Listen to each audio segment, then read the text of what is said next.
Craftsman Days are here at Lowe's with big savings on the tools you need. Save $100 on the Craftsman V20 6-tool power tool combo kit, now at $199. No matter what the project is, Craftsman's high-quality, high-performance products empower you to build on. Stop by your nearest Lowe's store and check out the full line of Craftsman tools today. Valid through 6/18 while supplies last. Selection varies by location. This is VSiN At The Track, the road to the Belmont Stakes. Now here's your hosts, Mike Somich and Aaron Halterman. Welcome in here, VSiN At The Track, road to the Belmont Stakes. I am Mike Somich, he is Aaron Halterman, and we are absolutely packed for a show that I wasn't expecting to be as loaded as it is, Aaron. We've got to talk about the Preakness, what the heck happened around the far turn, down the stretch, who was affected, who wasn't, how do we actually rank these horses? We'll talk our current top 5 3-year-olds with a little disagreement at the bottom and the top of the list. So excited to get into that with you and tell you why you are incorrect for, I don't know how many weeks in a row here on your top 5 horses. Talk a little bit of the Monday stakes racing over at Santa Anita. We've got the Gamely and the Shoemaker both on a Memorial Day Monday. Happy holiday weekend to everybody out there. And finally, we're going to talk about building a daily double ticket as well toward the last segment. So make sure you stick with us. Of course, thank you everybody who's joining us over on YouTube at VSiN Live. We'll talk through the breaks about races today, races over the weekend, a little more in depth about what we talk about during the segments. If you're catching us on the replay on VSiN proper, SiriusXM channel 158, or any of the terrestrial radio stations around the country on Saturday morning, join us on Friday on YouTube here. Jump in the comments there. We read those during the show, able to respond to those as well. Aaron, I've monologued for about a minute now, so I should ask you, how are you doing today? How's your Friday going? I'm doing great, and I absolutely agree with you. We have a lot to talk about today. In what seemed like it might be a lighter show, the week after the Preakness, we don't have the Belmont coming up just yet as far as, the field and everything. But then journalism and Umberto Rispoli kind of gave us a lot to talk about after an epic Preakness. So I'm ready to dive in with you and kind of dissect what happened here and just kind of figure out what exactly happened, how great was this, and what are we going to see next. So it's going to be a big show today. What exactly happened is a great place to start out because, yes, journalism wins the Preakness, ends up running down Gosker, closing 6 lengths in the final 1/8 of a mile to be able to get the win. But the story was really what happened at the top of the stretch, the end of the far turn, and all of the bumping and pinball that we saw played toward the inside of the field. Now, Rispoli made a decision to go inside. He could have gone outside, probably won by a couple lengths with journalism, but chose to go inside. And then we saw kind of a chain reaction. So everyone's talking about on Twitter, whose fault is it? Where does the blame lie?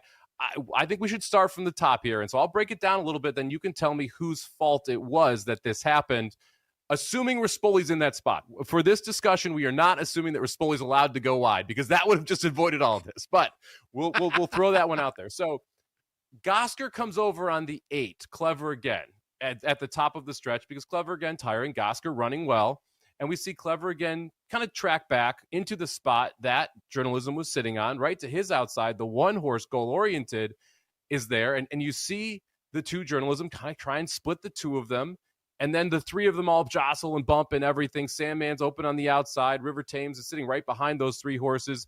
Probably not good enough. We'll get to that in a second, but doesn't get the best trip in the world. So whose fault is it actually that we had all this happen? Is it the 9 Gosker for the original move over? Is it the 1 Goal Oriented for keeping the 2 journalism in? Is it the 2 journalism for trying to split? Where do you lie on this one, Aaron?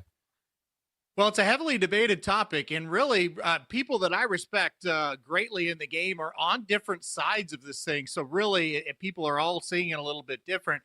I think the blame lies mostly with the number 1 Goal Oriented. And I want to be clear about something. I don't think Flavien Prat really did anything wrong. He was the jockey of Goal Oriented.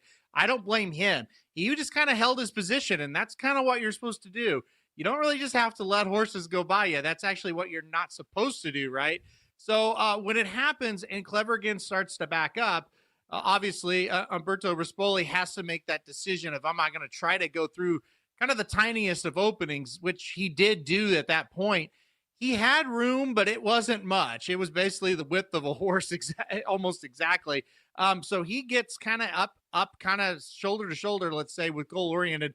I think goal-oriented, a lightly raced horse, just kind of spooked a little bit. He kind of got a little bit, whether it be intimidated or just surprised, and he just kind of started to run a little bit erratically, which bumped Journalism, within bumped because of the chain reaction. Then Journalism bumps Clever again, and then it's kind of over for Clever again. At that point, he has to pull up. He almost hit the rail. Like, that was a very scary situation. Thankfully, he didn't. But that's kind of the way I saw it. I thought Rispoli made a decision to try to go in a very narrow opening, and therefore, goal-oriented kind of just lost his action and kind of, went sideways. Now, I've got a lot of other people that say, hey, they think Journalism made the contact first. I've kind of looked at the replays every way you can look at it and looked at it a million times. I don't see where the contact happened. I understand the logic of, hey, the horse went sideways, talking about goal-oriented because he was kind of hit by Journalism. I just can't find where that happened. So I've got to kind of assume that maybe that didn't happen because I just can't find it on the replay. So to me, goal-oriented kind of started it, and that's kind of started that chain reaction that I talked about. See, I think I have a unique opinion here. I think Gosker started it. I think if Gosker doesn't come in on the 8-horse Clever again and back him up as fast as he did, that we would have had more room for Journalism to then go up, and then you would have probably had the one goal-oriented pushing back on the 2, but it wouldn't have been as dramatic of a situation. We did have an inquiry. There was no change in the race. I think if you are looking for someone to take down, would probably have been the one goal-oriented. I kind of agree with you that if of the trio that was actually bumping, goal-oriented was the horse that caused the majority of the issue. Pratt does not have to give up his lane, but that horse also came in a little bit on Journalism and created a little tighter of a hole than what needed to be there. So I agree with you. The one of those 3 probably caused it the most. I think the chain reaction from the 9 coming over created the 8 coming back, which forced the 2 out. And so it's just a very, very complex situation. I don't think anyone should have been taken down. So I'm happy with how this ended up running. Where do you put this effort from Journalism, just on the hierarchy of efforts? Because I've been racking my brain for the last week of where does this fit? I can't remember a horse being stopped that late in a race, then being able to re-engage and make up 6 lengths. We talked about it on Mad Dog Sports Radio on Saturday, on SiriusXM channel 158, VSiN's channel on Saturday. The fact that you had a Sandman a full length ahead of Journalism, and he's still able to re-engage and then go catch Gosker, who is 6 lengths ahead of him, was just phenomenal. I literally can't think of another racehorse in a major race that's been able to do anything near this. I think the only one that could come to mind, it's funny, I did the exact same thing that you did. I kept looking back at okay, let's compare this historically, because when we got off the air Saturday and I finally started to unwind and actually think about it, I was like, that was more incredible than even we let on. And we were saying how incredible it was, but it's one of the all-time great performances. A horse that loses momentum like that, they rarely ever, if even never, re-rally and actually win the race. And you could kind of visually see, once he got his feet under him, he's like, okay, he knew where he was again, basically. And he kind of okay, I can run. I'm kind of clear of this mess. You could literally see him start to accelerate just insanely fast when he noticed that the horse was ahead of him. Gosker was ahead of him, and he had to go get him. And like you said, he didn't have to make up a length or 2. He had 6 lengths he had to go make up, and he was able to do it. So, it was incredible. It's something you'll just never see again. And I thought, Larry Kalmus, the race caller of the Preakness, he said it's a finish that you just read about. You don't ever really see it. You read about it in the history books because it happens maybe once or twice every 20 or 30 years. The only horse that I could really compare it to is when a Fleet Alex won the Preakness in 2005. He got hit hard at the top of the stretch and went down on his knees, on his front knees, and he was able to pop up and still run.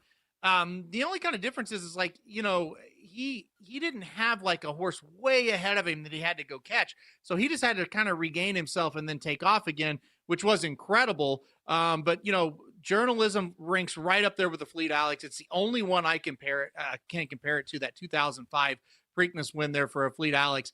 It's just what I keep going back to. So it was incredible. It was one of the best performances I've ever seen, let alone in a big race, but in any race, because we watch them all, day by day. And that's what we saw there in the Preakness. It's unbelievable. It just does not happen.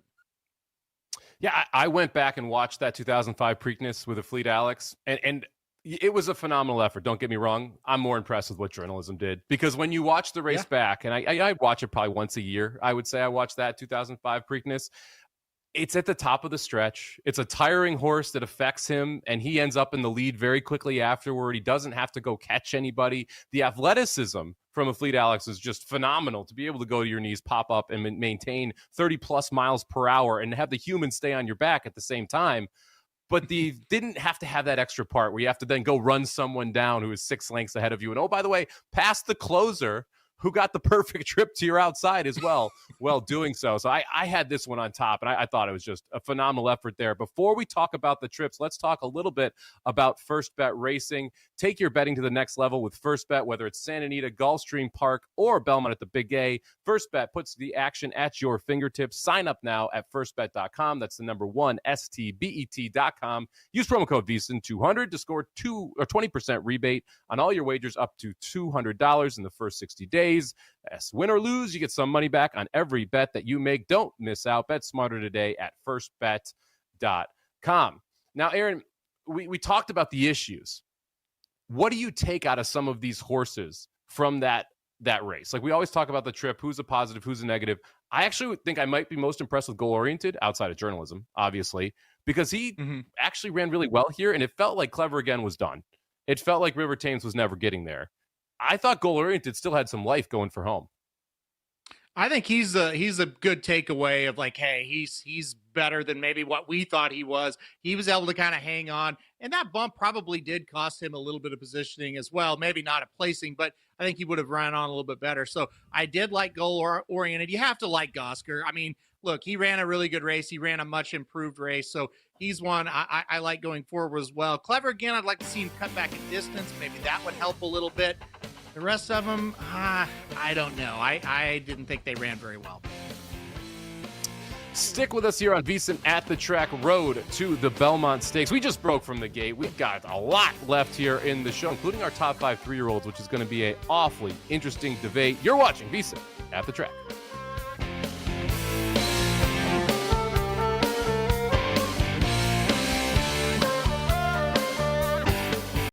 If you work in quality control at a candy factory, you know strict safety regulations come with the job. It's why you partner with Grainger.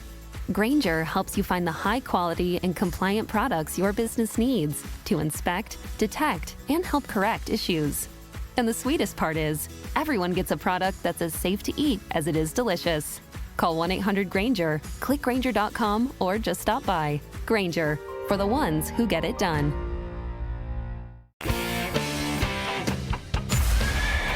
You're tuned in to VSiN At The Track, right here on VSiN, the Sports Betting Network. Welcome back in your VSiN At The Track. I'm Mike Somich. He is Aaron Halterman, and we are on the road to the Belmont at Saratoga. Aaron, just a couple weeks away. You're going to be live there. If you've never been to Saratoga, anyone out there watching, it is my home track. I grew up in upstate New York. Absolutely love it there. The town is phenomenal. The racetrack is epic. One of the oldest racetracks in America. The backfield, or the back part of the racetrack, is just one of one. You've got picnic tables. You can bring your own beer in there, except not always during the Belmont Festival. But that's beside the point. Aaron, what is your favorite part about Saratoga? Oh, you gotta give me just one thing to say about this place is my favorite. Listen, my favorite part about it is honestly, once you get outside the racetrack, when you go downtown, when you go here, there, everywhere in the town, everybody is talking about horse racing. It is the one place in the world. Well, maybe Lexington, Kentucky is the other one, but Saratoga even more so. It's the one place where you are a celebrity if you are a horseman or you're in the horse racing industry. Everybody knows you up at Saratoga. Every dinner you go to, they're talking about racing. So that's the thing I love the most about it. You feel at home. You know, it's a very niche sport, right? But when you go to Saratoga, it's certainly not. It is the main thing. So I love that the most. I also love that it feels like kind of the horses are number one at all times. And for example, if you're driving to work, let's say at 8 o'clock in the morning at Saratoga, you're going down the main street by the track there.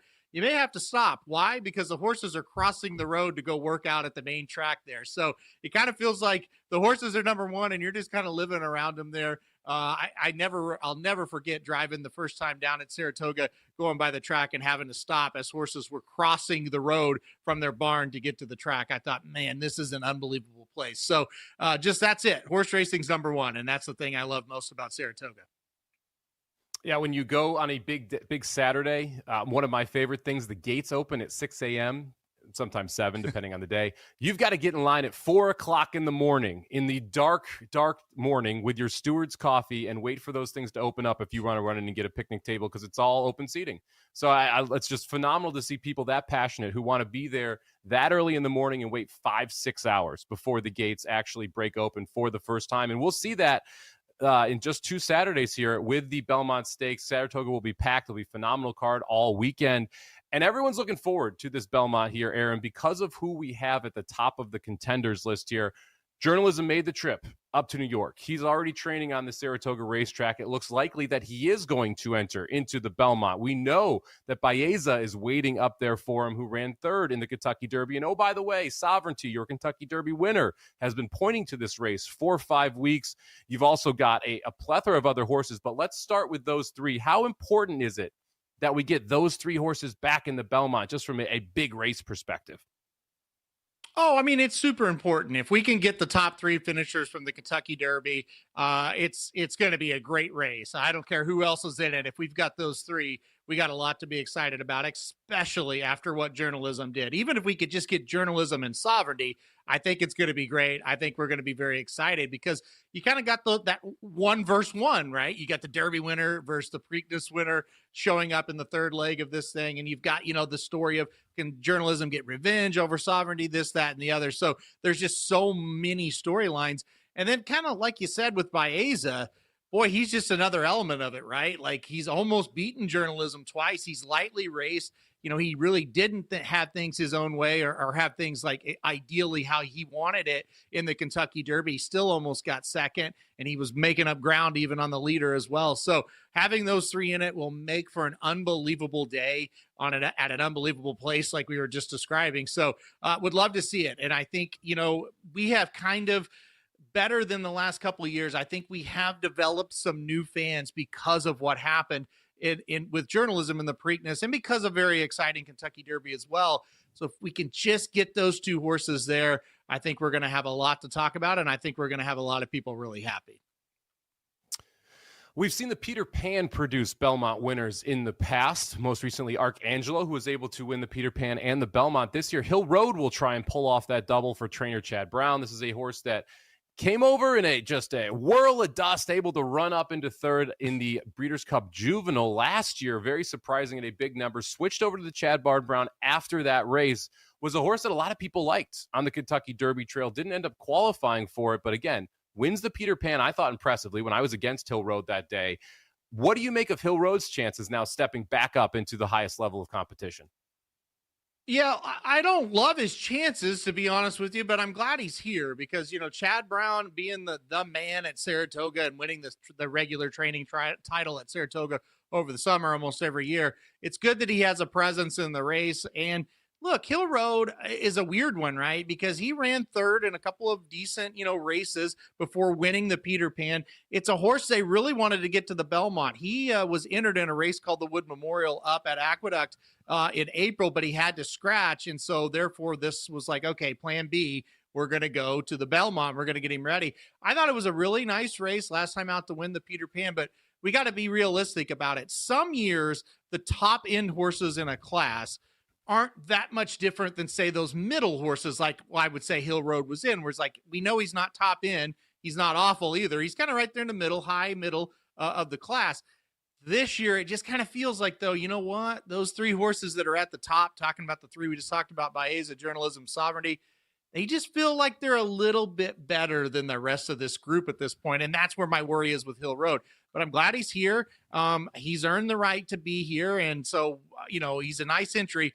But I just don't know what his chances are going to be when you got to face those 3 monsters that we've been talking about.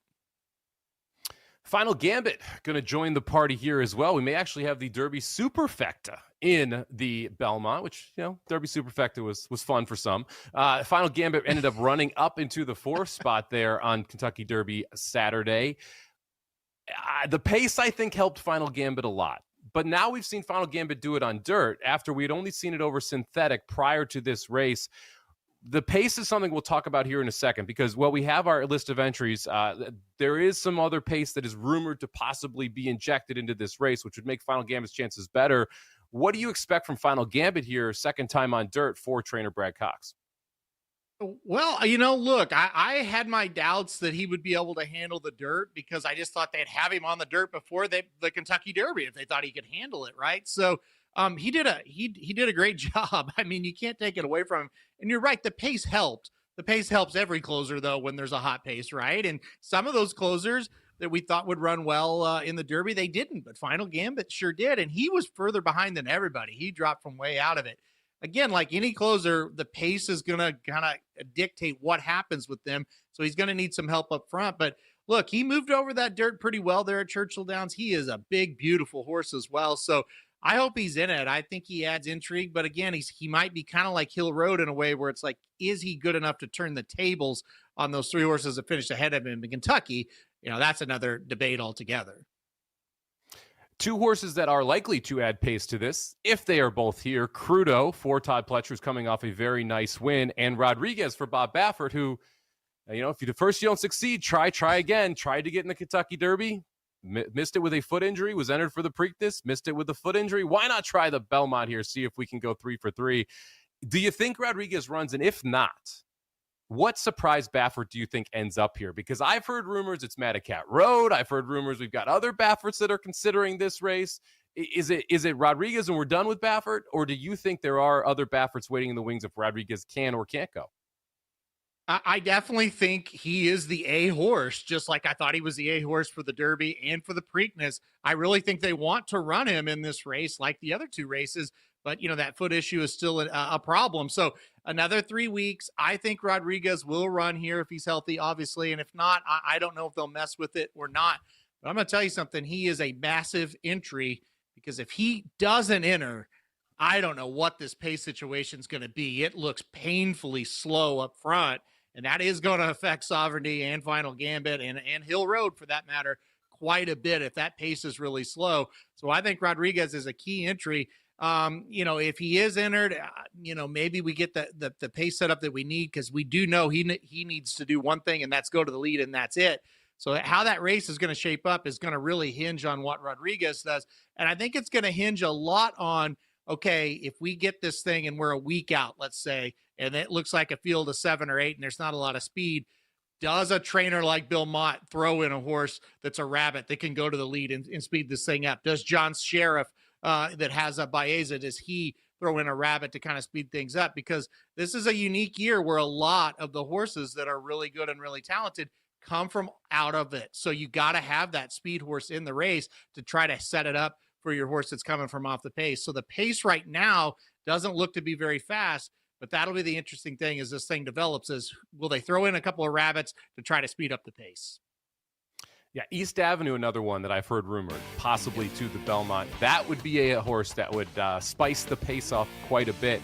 I think Crudo is the horse that's rooting for Rodriguez not to end up in this race, because if that happens, he sets up very well for this spot, even though he is a cut below from a talent perspective. Make sure you stick with us here. About to do a quick break for everybody over there on the YouTube channel. This is VSiN at the Track, talking Monday races when we get back.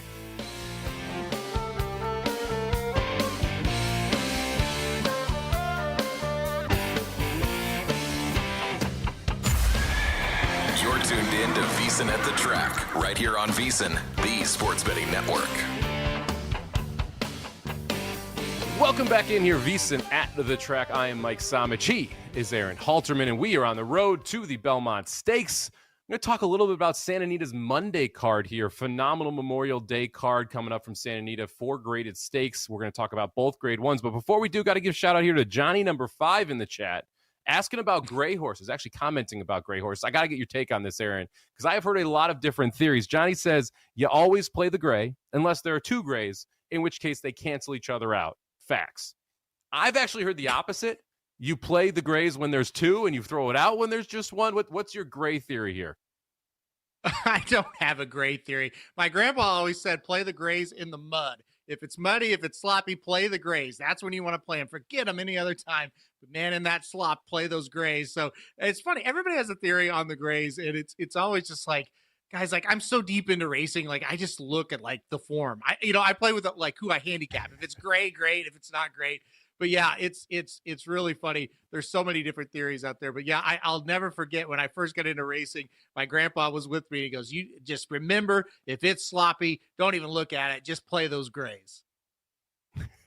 I don't even know what color the horses are the majority of the time before they head onto the track. Unless I've like seen them or gray is in their name, I am usually surprised if that horse is gray. Yeah. Because I'm with you. I'm not a superstitious kind of person, although good friend of mine did say always bet the misters, doctors, and ducks because they run better, especially the ducks over a wet track. So keep that one in the back of your mind when you're handicapping as well. And that's what we're about to do. We're going to head out to Santa Anita here. Monday's card, phenomenal. The first grade one on the card, the Gamely Stakes here. We're going to go 1.1 1/8 over the turf course. And let's be honest, Aaron, it's true a little light. It's like usually you see the Gamely being a very, very high quality race, especially for these turf horses, because there's not a ton of grade ones happening right now. But you've got a field of 9. I would be surprised if Be Your Best is not your morning line favorite. We do not have morning lines yet out for Monday. We'll get those a little bit later. But Be Your Best, the 8 horse ridden by Irad Ortiz Jr., likely going to be your favorite. No Show Sammy Joe, phenomenal name. Probably the second choice on the board here. Aaron, what did you make of this race? What did you make of this field? And do you want to take a shot, or are you going with chalk? Yeah, I'm going to go chalk with this one because of what you said. I thought the race came up pretty light, and it was just hard for me to kind of, once you got past the top 2 or 3 horses, it was hard for me to make a case for much in here. So pretty light field. I do like the number 8, Be Your Best. I'm going to put that horse on top in this spot. A winner of 3 out of the last 4 races. Last time out ran in the grade 1, Jenny Wiley. That is a race that she lost. That was a much, much tougher race than what she's facing in this one. We talked about the Jenny Wiley, I believe, on the show the week that thing ran, and it was a tough race. So getting back here to an easier spot. You talked about No Show Sammy Joe. 4 races back, Be Your Best was able to beat No Show Sammy Joe, but it's close. Like they're very close together. But like you said, they're going to be the two favorites in here. So there isn't a whole lot of creativity I can give you. I just think with Be Your Best, if she shows up and runs kind of the race she ran in the Pegasus Philly and Mare Turf 2 races back, I think it's going to be good enough to win this one. So I am going to go chalky with this one, and I'm going to go number 8, Be Your Best on top. Yeah, look, I respect Be Your Best. I do. I respect No Show Sammy Joe less. I would not be betting No Show Sammy Joe to win. If I was going to bet one of the two, it would Be Your Best. I want a price here because I don't think this is that tough of a field. And I do think that you have an opportunity for horses to take big steps forward here. And that leads me to the number 3 horse, Kinjani, which is projected to be 15-1 on the morning line at the site that I looked at for projected off odds here. And Kinjani is a horse that is really stepping up. So that we have not seen this horse. We saw this horse run on May 9th, and prior to that, had not run in over a year. Came back on May 9th and basically repeated the numbers that we saw as a 4-year-old in the first start of the 5-year-old season. Now you get second time off the layoff for trainer Mark Glatt, who is, by the way, 44% over the last 32 races, second time off the layoff with a $2.41 ROI. Hector Berrios rides one of the best, if not the best, turf rider at Santa Anita right now. He's been just crushing it over the turf course. And I love the spot. I love it when a trainer is aggressive with placing their horses. This is an aggressive placement. So those 2 races in 2024 are the only 2 races prior to this 2025 start in the U.S. Everything else had been overseas prior to that. And we jump right in at an allowance. We win that in 24. We step up, jump into grade 3 company. Huge break, jump into allowance, run well. Now we're right back up into graded stakes company. They think this is a graded stakes level horse. That's why you're seeing the aggressive placement. And I think the price is going to be right on the 3 Kinjani. So I respect Be Your Best. I'd rather take a shot with Kinjani, a little bit of a price. If you didn't go with the favorite, who are you going with here, Aaron? Yeah, I debated on a couple, but I kind of like the number 4 Public Assembly. This horse, I think, will be 5-6-1. That's going to be my guess. Again, we're just guessing here. We're not for sure. But Public Assembly coming off 2 straight victories here at home at Santa Anita. they were against a weaker company. But trainer Phil D'Amato is the king of the Santa Anita turf. He is so good with his turf runners here at Santa Anita and at Del Mar down at San Diego. So I think Public Assembly makes a lot of sense. I think, the horse is going to have to come from off the pace, so we're going to need a little bit of pace up front. I don't see a whole lot of speed in this one, so that is the worry. But I do like Public Assembly, the 4-horse, quite a bit. Whether you're going to try to play a long shot or maybe just play underneath to help an exacta or trifecta. Yeah, I don't mind this horse either. Third off the bench, third out in the 4-year-old season, was purchased in the Keeneland November sale after running for Chad Brown in 4 races, and then ends up here with Phil D'Amato, who's very, very good on the turf in California. Expensive Queen, a little bit interested in me as well. The Expensive Queen, a little interested in me as well. The number 6 horse for Brendan Walsh, second time North America. If you're looking to bet any of these races on Monday, make sure that you head over to our friends at First Bet. Are you ready to get in the action? First Bet has you covered. Sign up now to access exclusive promotions, bet on hundreds of thrilling races every day, right from your phone or computer. Visit firstbet.com. That's the number 1, STBET.com. Use promo code VSiN200 to score a 20% rebate on all of your wagers for the first 60 days, up to $200. Don't miss out. Head over to firstbet.com today. So the Gamely Stakes give me the number 3, Kinjari Aaron on the number 8, Be Your Best, and we will turn the page here to the Shoemaker Mile, race number 9 on Monday's card over at Santa Anita, and this one drew a little bit better. So you've got most likely your favorite going to be the number 7, Mi Hermano Ramon, with Barrios aboard. The 5 Formidable Man, who ran phenomenal last time out. Most likely your other favorite here with Umberto Rispoli, so the 2 best turf jockeys in California. Flavian Pratt probably not happy I said that, but he's not really in California anymore. We'll be on the 2 favorites in this spot. Aaron, you going with one of the favorites? You're looking for a little better of a price. Hey, listen, you can disrespect Flavian Pratt, but I'm going to pick him in this spot because he's on the number 4, King of Gosford, a horse that I like quite a bit. I don't think he's going to be a favorite. I think he'll be around the 4 or 5 to 1 range. This is a horse that's ultra consistent. That's the number one thing. When you look at the number 4 King of Gosford, he is always in the money, first, second, or third here in the last several starts. Last time out was the first race off of the layoff, running at Santa Anita in a grade 3 event, kind of the prep race for this one, if you will. Got second, only beaten 3/4 of a length, but I think that the plan all along was this one. They wanted to get this horse ready for the Shoemaker. I mentioned Phil D'Amato in the last race. He is the trainer of this horse here. So you get Phil D'Amato, Flavian Pratt aboard, a horse making the second start off the layoff, a horse that is very consistent. I just think he checks a lot of boxes here. So I do like the number 4, King of Gosford. And hopefully, like I said, we get that, around 5 to 1 price. I think that's just right for him. You kind of mentioned off air that there's a lot of speed in this race and that might compromise King of Gosford. But look, you got Flavian Pratt and you just trust that he's going to work out a trip, right? And so that's what I'm going to do here. If the pace is hot, I think Flavian will sit off of it. And if for some reason they don't go, I think he'll take him to the lead. So I trust Flavian Pratt. I trust Phil D'Amato.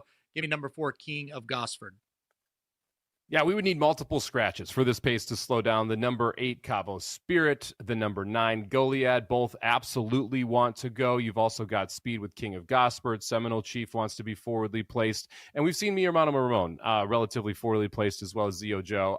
The 2 outside are going, and that's really going to heat this thing up early. I think it sets up well for the number 1 SEAL team on the rail. JJ Hernandez, another phenomenal rider out there in California, gets aboard a horse that's had a lot of success over this racetrack in 5 runs at Santa Anita's turf course, 2 wins, 1 second, and 1 third.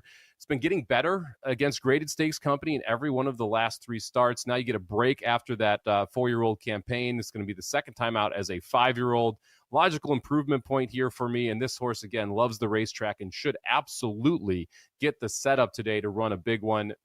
I'm hoping we get somewhere in that 6 to 1, 8 to 1 range on the 1 SEAL team. We'll see if that price comes back. But if we do get anywhere near there, I think it's a pretty good value to try and beat Mi Hermano Ramon and Formidable Man, who are going to be shorter prices here, Aaron. Yeah, I agree. And, if you said, hey, what kind of price do you want? SEAL team would have been my pick. So we're in agreement on this one. I think SEAL team is going to get a great setup, and I think could come running late. One other horse, just real quick, I want to mention is the number 9, Goliad. This is a horse coming off of a long layoff, but has a lot of class as well. I don't like Goliad in this spot, but keep an eye on this horse once he gets his feet under him again. He's 8 years old. Got to give him a little time. Once he gets going again, don't forget about Goliad. Yeah, Goliad, another interesting one down the line. Not today, not on Monday. Like you said, one you want to keep an eye on here. Now stick with us, VSiN at the Track, Road to the Belmont. We are going to talk about our top 5 3-year-olds in the final segment. There's some disagreement. We'll be back on the other side.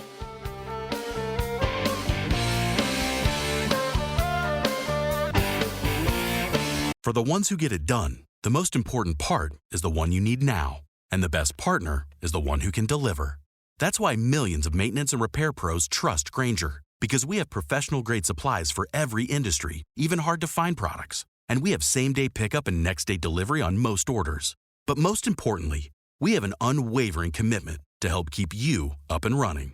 Call, click Grainger.com, or just stop by. Grainger, for the ones who get it done. You're tuned in to VSiN at the Track, right here on VSiN, the sports betting network. Welcome back in here, VSiN at the Track, Road to the Belmont. We're returning for home. I am Mike Somich. He is Aaron Halterman. And Aaron, we've been talking about it all show. We gotta get to the top 5 3-year-olds that we each have. We'll cover daily doubles a little bit toward the latter half of this, including some graphics if you want to bet them over at firstbet.com. So before we get to the daily doubles, Aaron, how to structure those tickets and why we like them, let's talk about our top 5. Since you are, I'm monologuing again here to start the segment, I will allow you to go first and show the incorrect top 5 before I go ahead and give the people what they want. All right. Well, thank you for the lead in. That's a great lead in. How to set up the co-host there. It's Mike Somich, giving a little bit of school for those people in journalism out there. All right, let's get to it 1 through 5. I'll start with number 5, Gosker. I thought he kind of earned it. You know, look, he'd won 2 races in a row. He got second in the Preakness.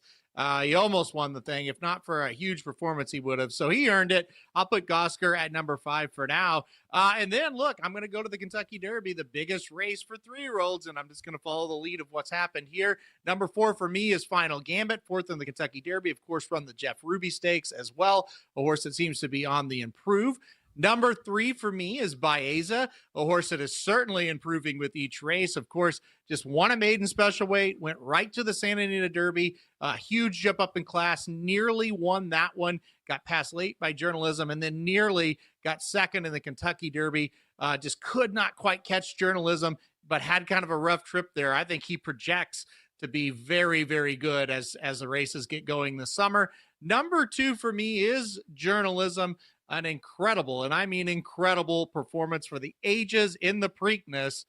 But I'll put Sovereignty number 1 because he beat journalism fair and square at the Kentucky Derby. There's really no excuse for journalism in this race. Now, moving forward, can he turn the tables? Hey, that's a question for another day. Hopefully in a couple of weeks, we'll talk about that. But for right now, Sovereignty's got to be number 1. He won the biggest race of the year for 3-year-olds so far.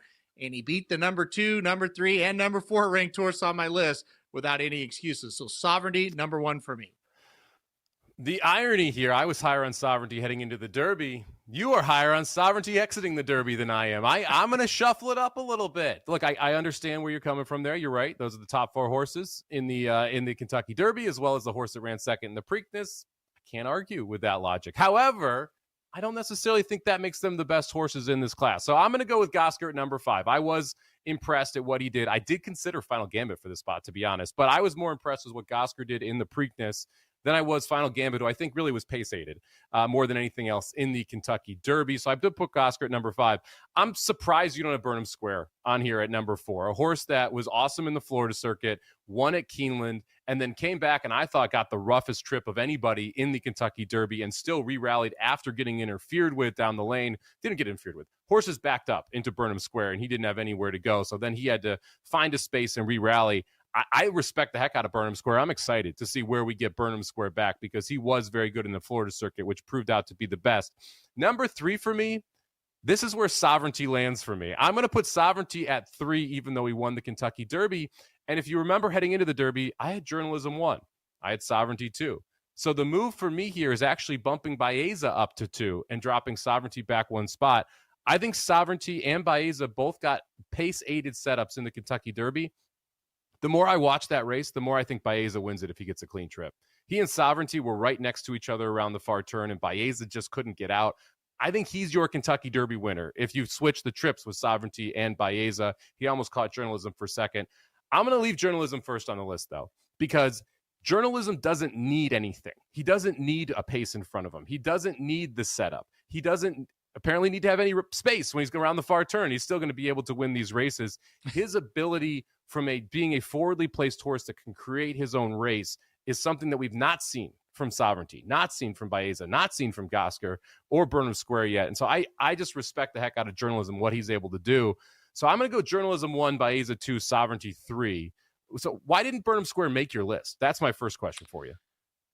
He would be number 6. He would be number 6 for me. The big thing for me with Burnham Square, he's not pointing for the Belmont. He's going to go to the Matt Wynn Stakes at Churchill Downs. That's actually the week after the Belmont. So for me, it's like, okay, even if you win that, you're not going to jump up, as far as being an elite horse on my radar yet. So then it's like, okay, are you going to prove yourself in the summer? What's going to happen? So I'm taking a wait and see approach on him. But look, I get why you would rank him there because, like I said, he did win a race at that strong Gulfstream Park meet, and then he did, win the Bluegrass as well. So he'd be right there. I mean, I have nothing against Burnham Square whatsoever. And, just quickly, I want to bring up a point on Sovereignty that I've been thinking about. And it's been you that have said this in the past. A lot of times the Kentucky Derby and what data you can get from the Kentucky Derby is the weakest as far as going forward when handicapping races because it's such a unique race compared to every other race that the horses will run in. And I was kind of looking at his past performances, Somich. Sovereignty has ran one race that's amazing, and all of his other races have just been good. What if he's just good and that one data point sticks out and it won't project going forward? To me, he has a lot to prove in the weirdest way possible in the Belmont where it's more normal conditions. Can he run that kind of race again? Yeah, you're dead on. I've preached for a while that you can only take so much out of the Kentucky Derby because it is a one of one. We're never going to see 19 horses in the gate again. We're never going to see that pace in a 1.25 mile race again. Like there's just a lot of unique variables that play into each year's Kentucky Derby, and that makes it much more difficult to take a lot away from it, right? That's why like Burnham Square, who I thought got a bad trip, I could point to 2 other races that put him on this list, right? And why I don't have Sovereignty at 1, because I was really impressed with what Journalism did in the Preakness. I had Journalism first heading into the Derby, and I thought Baeza ran way above everybody else, considering what little buildup he had. He's the lightliest racehorse on this list. So I think he has the most opportunity to improve off of what we have seen as well. And that's why I've got the Kentucky Derby winner sitting there at number 3. Ron Easterman in the chat. You guys know there are turf horses in the U.S. Yes, Ron, we do know that. I didn't even think about putting a turf horse on this list. I guess I could have because it is top 3-year-olds. I could have put Good Cheer on here as well, Aaron. Did you consider Good Cheer any turf horses? No. I mean, yes, there are turf horses, but we really haven't run any huge turf races yet. The summer is where you really start to establish, okay, who are the good ones? We've seen some good ones. I'm not saying we haven't, but we haven't had those marquee races. I know we ran some grade 1s on Kentucky Derby weekend, but really up at Belmont at the Big A in Saratoga, that'll kind of get, worked out. Good Cheer is one I did think about though, because she has been just flawless and incredible. But again, let's see, will she kind of face the boys like Torpedo Anna did? And then that's when you kind of start to get, ranking her amongst the boys at that point. But Good Cheer, I thought about a lot, just didn't do it. And again, we're kind of setting up the Belmont here as well, right? It's kind of the purpose of this saying, hey, here's the top horses, the Belmont's coming up. I didn't really give turf racing much consideration just yet. You could make an argument for Good Cheer in the 5th spot, I guess. Like if you wanted to make a case for her, and if we see her against the boys, it's at Saratoga, most likely, right? That we'll see her go against the boys, and we'll see if that pans out. Brad Cox, not someone we've seen him go a lot of those fillies that he has that have been very good fillies and go on and face the boys. So we'll have to keep an eye on that as well. Yes, there are 3-year-old sprinters as well, Mark. Excellent point. We should have put top 3-year-old classic distance males, and then we wouldn't be getting all these questions because, there are some very good horses in other divisions that are at 3. Al also comments, Tappan Street beat Sovereignty in the Florida Derby. What's going on with Tappan Street, Aaron? Unfortunately, Tappan Street got injured. It sounds like late summer we're going to see him at the track. Is that what you've gotten as well? Yeah, I would say late summer or early in the fall. I would have him ranked, but again, I'm ranking horses that we're going to see in the next, couple of months that are going to make big impacts. But it's not a knock on him that I don't have him ranked. Let's put it that way. I still think he's going to be a very good horse. Hopefully we see him, at Saratoga at some point. I don't know, though. I think it may be the fall. We'll see what happens. But it's not a career-ending injury. We're going to see him back, so there's hopefully plenty of opportunity left for him. When a horse is injured, I do not rank them until I see them again. That's kind of my thought process. So I want to see him back on the track before I do it. Now, quickly, let's go over daily doubles and how to build these. We had a lot of people asking, how do you build the daily double? So I headed over to ExpressBet, firstbet.com this morning, and pulled up some images here so you can look at this. So if you sign up for FirstBet, and you go in and you click on a race, and I pulled up Belmont at the Big A, race number 6 here. You click on the little icon up at the top that says DB, and what you're going to see is A and B pop up. So A is race number 6, B is race number 7. You have to pick the winner from both of those races. So once you click on that A, you then click on the horses that you would like in the A race. And in this case, I clicked on the 1 and the 5. So you'll see those two light up and be added to the first part of the graphic. And then once you've picked those two horses, you go over to race B, which is the second leg of a daily double. And I selected the number 1 and 6 there. I actually was going to play this double, but unfortunately, race number 7's off the turf. So don't bet this one at home. But that allows you to then see the full ticket built out, and you can see the cost at the bottom, $8. You hit review bet, and you're good to go. If you're playing a pick 4, pick 5, exact same thing. Leg A is the first, B is the second, C is the third, D is the fourth, and you can take as many horses as you like in there. Thank you very much for joining us here at VSiN At The Track. We'll be back next week, same time, same place, all the news headed into the Belmont. Good luck this weekend.